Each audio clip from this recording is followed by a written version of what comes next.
Travis Perry has chosen a school. He's going to Ole Miss to play for Chris Beard. He will stay in the SEC conference. The former Kentucky fan turned Kentucky player turned Kentucky transfer will now play against his former program, the Kentucky Wildcats, as an Ole Miss Rebel.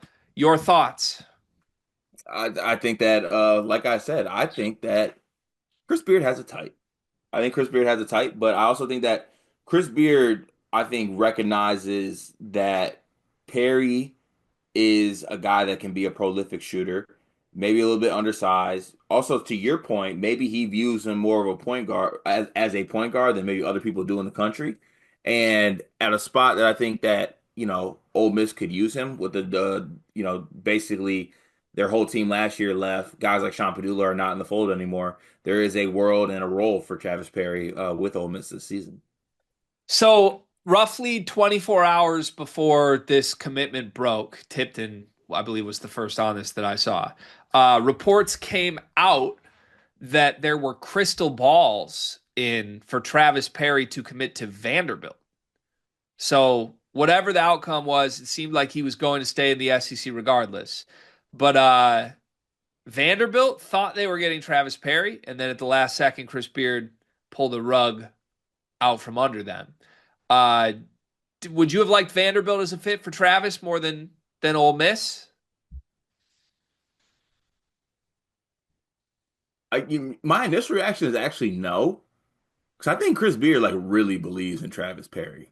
Like Ole That's, Miss was one of the very first schools that I feel like was when we made the initial Travis Perry video. I think they made it evident that they really wanted him, and I think maybe Vanderbilt came from a spot where like, well, we have a lot of money. We're Vanderbilt, by the way, but I think a little bit of this was like Chris Beard. I think whether you agree or not, very much prioritized who Perry is as a player and wanted him. yeah, I think you're right, and you hit my talking point here. I think it's smarter for Travis Perry to attach himself. Well, it's always a risk to attach yourself to Chris Beard, but like I think We as a almost made coach, it. We almost made it. developmentally, I trust Ole Miss's basketball coach more than I trust Mark Byington and Vanderbilt right now. So I'm going to read you a list of players, and then I want you to tell me what the common thread is. Okay. Yeah.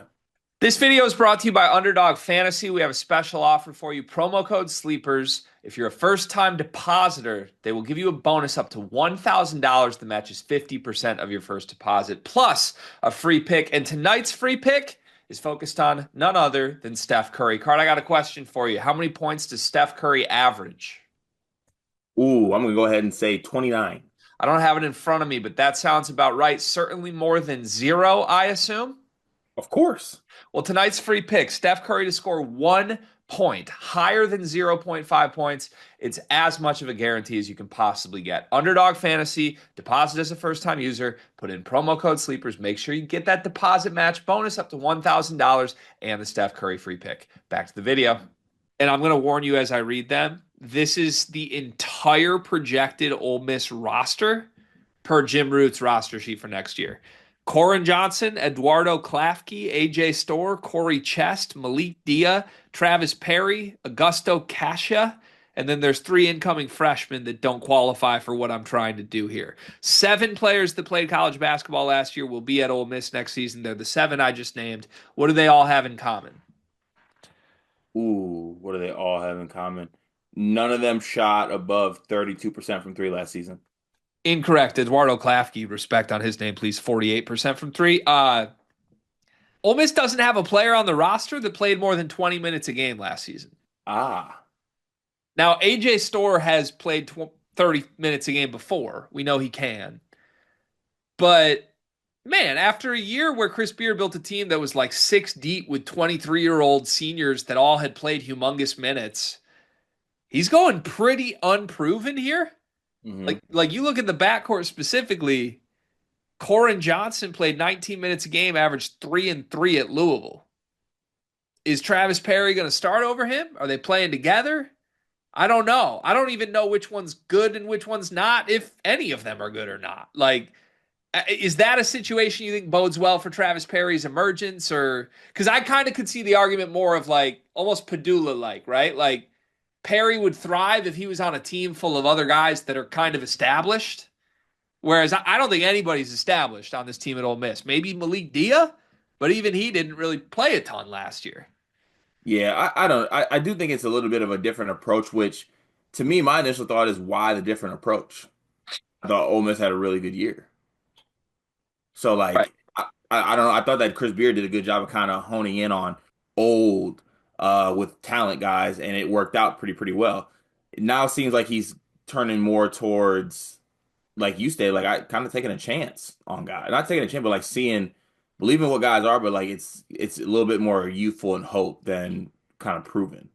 Yeah, I'm going to be very intrigued to watch this one play out because individually, not looking at the rest of the roster, I love it for Perry and Ole Miss and Beard. I'm trying to picture Travis Perry playing next to Corin Johnson and AJ Storr. I'm not sure I see that looking great. It doesn't when you say it like that, don't love it. Beard's going to have his hands full. And when Beard Yeah. has his hands full, anything can happen. We know that. Congrats to Travis Perry. It will be fun to watch him play Kentucky.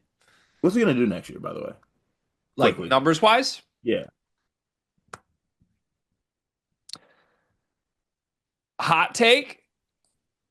I think he ends up on the bench, has a bad year, and transfers. Really? I don't think when I go through the personnel, I don't think this is going to work for him. Mm. I don't know if it'll be that, but I don't have I don't think we're going to be seeing like a Travis Perry breakout year this season. I think it might end in Western Kentucky like you always wanted.